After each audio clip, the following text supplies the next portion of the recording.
صلی اللہ علیہ وسلم فرماتے ہیں کہ عورت اپنے خاوند کے گھر کی محافظہ ہے اور اس سے اس کے گھر کی چیزوں کے متعلق سوال ہوگا۔ اب ہماری بہنیں بھی ذرا توجہ کریں کہ جن کو اگر شوہر اچھے مل گئے، ان کو بنگلہ مل گیا، گاڑی مل گئی، پیسے کی فراوانی ہے، اس کے بعد ان کو نہیں پتہ کہ میری اپنی ذمہ داری کیا ہے۔ شرعی ذمہ داری سمجھیں۔ بچہ جو ہے وہ سب سے پہلے ماں کی گود کو اپنی تربیت گاہ پاتا ہے۔ ماں جتنی پاکیزہ سوچ کی حامل ہوگی، پازیٹیو تھنکنگ کی حامل ہوگی، اس کی ایکٹیویٹیز جتنی اچھی صاف ستھری ہوں گی، بچے اتنے ویسے سیکھیں گے۔ چنانچہ اگر ایک عورت ہے وہ علم دین سے عاری ہے اور وہ اپنی کم علمی یا جہالت کی بنا پر خطائیں کر رہی ہے، گناہ کر رہی ہے، خلاف شرع کام کر رہی ہے، یا بد اخلاقیوں کی وجہ سے شوہر کی زندگی عذاب بنائی ہوئی ہے پورے گھر کی، اور بچے اس کو سیکھ رہے ہیں، تو یہ گناہ جاری ہے عورت کے لیے۔ لہذا عورت کی ذمہ داری کیا ہے؟ پہلے شوہر کے اعتبار سے میں عرض کر دیتا ہوں، اس کے مال کی حفاظت کرنا۔ شوہر کا مال اس کی اجازت کے بغیر عورت کہیں نہیں دے سکتی ہے۔ اپنی پاکٹ منی میں خود مختار ہے، لیکن اگر شوہر کا مال ہے تو اس میں دو چیزیں ہوتی ہیں کہ اگر وہ کہیں دینا چاہتی ہے، اس کو یقین ہے کہ شوہر اس پہ ناراض ہوگا، پھر تو دینا ہی گناہ ہے، چاہے آپ مسجد میں دیں، شوہر سے پوچھ کے دینا ہوگا۔ اور اگر یقین ہے کہ شوہر ناراض نہیں ہوگا، تب بھی پوچھ کر دینا افضل ہوتا ہے، بغیر پوچھے دے گی تو آدھا ثواب ہوگا، یہ حدیث میں ہے۔ لہذا پورا ثواب حاصل کرنے کے لیے اپنے شوہر کو بتانا ہوگا۔ بعض خواتین تھوڑا بہت گھر سے پیسہ بچا کے اپنے میکے میں دیتی رہتی ہیں۔ اپنے ماں باپ کی، بہن بھائیوں کی مدد کرنا کوئی بری چیز نہیں ہے، لیکن اس چوری کی طرح کے انداز سے کرنا اور شریعت کے اس تقاضے کو ملحوظ نہ رکھنا، یہ سمجھ لیں شوہر کے مال میں امانت کے بجائے خیانت کا ارتکاب ہے، اور اس پر بھی بہنوں کی گرفت ہوگی۔ دوسری عورت کی ذمہ داری ہے اپنی عصمت اور عزت کی حفاظت کرنا۔ جب ایک عورت کی شادی ہو جاتی ہے تو اس کا ہنسنا، اس کا مسکرانا، اس کا میک اپ، اس کا لباس، اس کا ہیئر سٹائل، اس کی لپسٹک، اس کی نیل پالش صرف اپنے ہسبینڈ کے لیے ہونی چاہیے۔ اگر ذرا بھی غیر مردوں کے لیے کیا اس نے، غیر مرد سے مراد کو اجنبی نہیں، آپ کے کزنز جو ہیں، میل کزنز، یہ بھی آپ کے لیے نامحرم ہے۔ آپ کا خالو آپ کے لیے نامحرم ہے، ٹھیک ہے نا؟ اس طرح آپ کا پھپھا آپ کے لیے نامحرم ہے۔ اگر کوئی اور رشتے سے حرمت کا نہیں ہوتا تو بعض اوقات ایسا ہوتا ہے کہ خواتین میک اپ وغیرہ کر کے شادی بیاہ میں جاتی ہیں، تو جیسے میل کزنز ہو، بھائی آج تو بہت اچھی لگ رہی ہو تم، آج تو بہت خوبصورت لگ رہی ہو، بھائی کیا تم نے ہیئر سٹائل، خوش ہو جاتی ہیں، وہ بانچیں کھل جاتی ہیں ان کی فوراً، اور نیکسٹ ٹائم جب وہ جاتی ہیں اور بند سنور کے تاکہ دو تعریف جملے ملیں۔ اس میں کبھی شوہر کی بے ذوقی کا بھی بڑا دخل ہوتا ہے، اس کا انکار نہیں ہوتا کہ وہ اپنی بیوی کی تعریف کرنے کے لیے تیار نہیں ہوتا۔ اگر بیوی بند سنور کے تھوڑا سامنے آئے کہ شوہر دو جملے بولے اور آنے لگے، ارے ہٹو بھائی نیوز دیکھنے دو ذرا، شوہر نے تعریف نہیں کی، لیکن جب وہ شادی میں گئی تو کزن نے بڑی تعریف کی۔ عورت تعریف کی اکثر بھوکی ہوتی ہے، اس طرف مائل ہو جاتی ہے۔ شوہر نے کھانے کی تعریف نہیں کہ مہمان انگلیاں چاٹ رہے ہیں، بھابھی کیا کھانا بنایا ہے آپ نے، بھابھی کیا کھانا بنا، بھابھی چوڑی ہو رہی ہیں، خوش ہو رہی ہیں، اور پھر وہ ان کے لیے خاص غیر مردوں کے لیے نیت سے کھانا بنا رہی ہے کہ دو تعریف جملے آئیں۔ اچھا، کھانا بنانا غیر مرد کے لیے کوئی حرام نہیں کہہ رہا ہوں، مطلب کہنے کہ توجہ شوہر کے بجائے غیر کی طرف جانا، اس میں بعض اوقات شوہر کا بھی دخل ہوتا ہے۔ اس لیے میری بہنیں برا نہیں مانیں، اگر آپ نے تیاری اپنے لیے کی ہے یا اپنے ہسبینڈ کے لیے، ٹھیک ہے۔ اب اگر آپ شادی بیاہ میں گئی، کسی نے کچھ تعریفی جملے کہہ دی اور دل میں خوشی بھی محسوس ہوئی، اس میں آپ کی گرفت نہیں، کیونکہ آپ کا قصد و ارادہ یہ نہیں تھا۔ لیکن اگر قصد و ارادہ یہ ہو کہ فلاں مجھے دیکھے اور میری تعریف کرے، سمجھ لیں آپ خیانت کی مرتکبہ ہوئی ہیں۔ اسی طریقے سے اگر کسی غیر مرد کی طرف آپ کا میلان ہو جاتا ہے اور آپ اس کے تصور میں رہتی ہیں، یا اس سے بعض خواتین دوستیاں کر لیتی ہیں فیس بک وغیرہ کے اوپر اور غیر مردوں سے چیٹنگ چل رہی ہوتی ہے، یہ شوہر کی امانت میں خیانت کا تصور ہے۔ اور پھر بعض تو اللہ تعالیٰ ہماری ایسی بہنوں پر کو ہدایت بھی عطا فرمائے، رحم فرمائے، کیونکہ میں ایز اے مفتی ورک کر رہا ہوں، کتنی خواتین ایسی ہیں جو زنا کی مرتکبہ ہو جاتی ہیں، کیونکہ وہ کسی سے دوستی کرتی ہیں، پھر وہ آگے معاملہ بڑھتا ہے حتیٰ کہ زنا تک پہنچ جاتی ہیں، اور اس میں تو پھر برود قیامت شوہر کھڑا ہوگا اور خاتون کھڑی ہوں گی، اور جس شخص کے ساتھ یہ معاملہ ہوا اسے بھی کھڑا کیا جائے گا، اور اب احتساب ہوگا۔ نبی کریم صلی اللہ علیہ وسلم جب مجاہدین کو بھیجا کرتے تھے تو بعضوں کے گھر میں پیچھے کوئی نہیں ہوتا تھا، تو وہ جاتے ہوئے اپنے کسی دوست کو کہہ دیتا تھا کہ بھئی میرے گھر والوں کا خیال کرنا۔ ابھی لیڈر کا کام ہوتا ہے کہ وہ نفس و شیطان کے تمام راستوں کو بند کر دے، حالانکہ وہ سب سے پاکیزہ دور تھا۔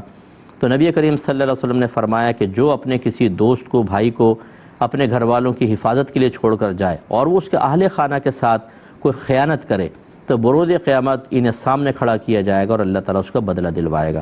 اس لیے تھوڑا سا احتساب بہت ضروری ہے، ہماری بہنیں اپنا احتساب کریں۔ اسی طرح سبزی والے سے گفتگو، قصائی سے گفتگو، فلاں سے ہنس کر اور اس کو مطلب یہ کہ اس کے ساتھ نرمی کے ساتھ گفتگو کہ کسی کے دل میں خواہ چور پیدا ہو جائے اور اس کے دل میں شر پیدا ہو جائے، اس میں احتیاط کرنی چاہیے۔ میں یہ نہیں کہہ رہا ہوں کہ ڈنڈا اٹھا کے مارے، میں نہیں کہہ رہا ہوں کہ بہت ہی سخت لہجہ رکھیں، لیکن اتنا بھی نرم نہ ہو اور ایسا بھی رویہ نہ ہو کہ خواہ سامنے والے کا دل جو ہے وہ مائل ہو۔ مرد حضرات کا ویسے دل بڑا کمزور سا ہوتا ہے کہ عورت اگر دیکھ کے بھی چلی جائے وہ کہتا ہے شاید میرے کو کمال ہے کہ متاثر ہو گئی، دیکھ کے گئی ہے مجھے، عجیب ہی مطلب یہ کہ وہ فوراً خوش فہم مبتلا ہو جاتے ہیں۔ ایسے ہماری بعض بہنیں جاب کرتی ہیں مختلف جگہ، اگر آپ کی شرعی مجبوری ہے جاب کرنا تو آپ کو شریعت منع نہیں کرتی، لیکن اب جاب جہاں پر آپ کر رہی ہیں وہاں پر اگر غیر مردوں کے ساتھ ہنسی مذاق ٹھٹا اور مطلب یہ کہ دیگر معاملات، اس کی کس نے اجازت دی تھی؟ یہ اگر ایسا معاملہ ہوا یہ بھی ایک خیانت کے پہلو اس میں بنتا ہے۔ نبی کریم صلی اللہ علیہ وسلم نے فرمایا کہ کوئی عورت اپنے شوہر کی اجازت کے بغیر کسی غیر مرد کو گھر میں داخل نہ ہونے دے۔ اجازت کب ہوگی؟ کہ جیسے کوئی کزنز وغیرہ ہیں، دیگر ہیں، مہمان آ رہے ہیں تو شوہر نے کہا بھائی ٹھیک ہے آنے دو، الگ بات ہے، وہ پردے میں رہ کے بٹھائے، ورنہ سرکار نے منع فرمایا۔ اب ہماری خواتین، ہماری بہنیں بعض اوقات اس پہ توجہ نہیں کرتی ہیں، کالج خصوصاً جو جدید دور کی بچیاں ہیں کالج لائف میں ہوتی ہیں، سہیلیاں ہوتی ہیں، پھر وہ آپس میں ملنا، شوہر کے ساتھ آ گئی ہے اور کزن سے ہنسی مذاق ٹھٹا ہوتا ہے، اور اس میں بعض اوقات پھر وہ اگر شوہر شریعت کو ملحوظ رکھ کر منع کرنے لگے تو اس کو تنگ نظر کہا جاتا ہے، اس کو دقیانوسی کہا جاتا ہے۔ لڑکی کہتی ہے کہ اس گھر کے اندر مجھے سانس گھٹتا ہوا محسوس ہوتا ہے، اس سے نہ ملو، اس سے نہ بولو۔ یہ تو شوہر کی ذمہ داری ہے۔ جیسے ابھی پیچھے بات گزری کہ ہر شوہر سے اس کے گھر والوں کے بارے میں کویسچن ہوگا، تو اس میں ہم نے ایک بتایا کہ اس کو برائی، شوہر پہ لازم ہے کہ اپنے گھر والوں کو برائی سے روکے۔ اب اگر وہ دیکھتا ہے کہ میری زوجہ بے پردہ ہے، وہ غیر نامحرم سے اس طرح کی گفتگو کر رہی ہے جو نہیں کرنی چاہیے، لیکن وہ اگنور کرتا ہے تو قابل گرفت ہے، بروز قیامت اس کا حساب ہوگا۔ آپ اس کو تنگ نظر کہیں، چاہے آپ اس کو دقیانوسی کہیں، ایکسٹریمسٹ کہیں، فنڈامنٹل کہیں، لیکن وہ بیچارہ صحیح کر رہا ہے۔ اگر وہ شریعت کے تقاضے کے مطابق کر رہا ہے تو،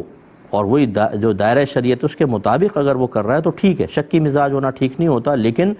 بالکل بے پرواہ ہونا یہ بھی تو ٹھیک نہیں ہوتا۔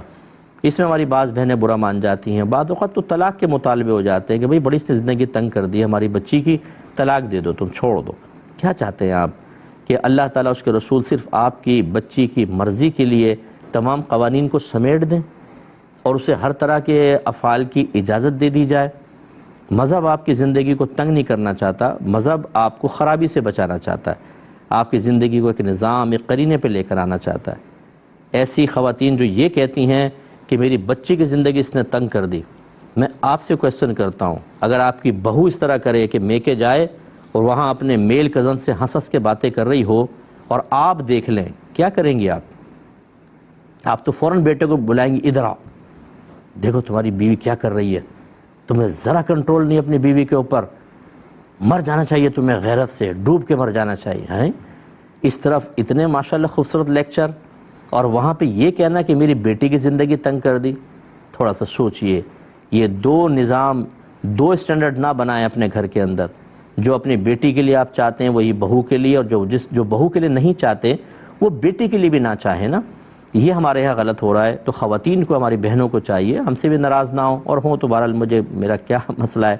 ہمیں کیا پرواہ، ہمیں تو بتانا ہے شرعی احکام۔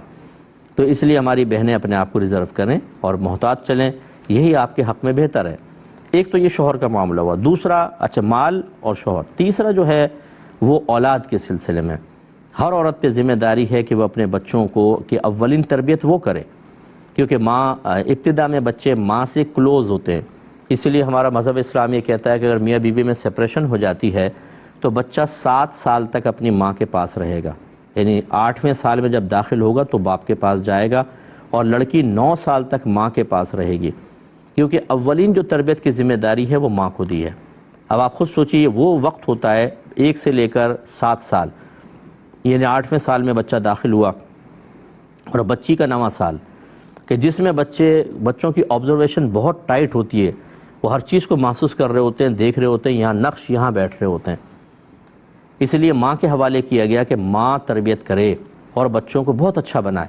اب اگر ماں ہی 1 سے 7 سال تک بچے کے ذہن کو ڈسٹروائے کر دے، تباہ کر دے، بچی کی غلط تربیت کرے، تو آئندہ زندگی تو گئی اس کی کام سے۔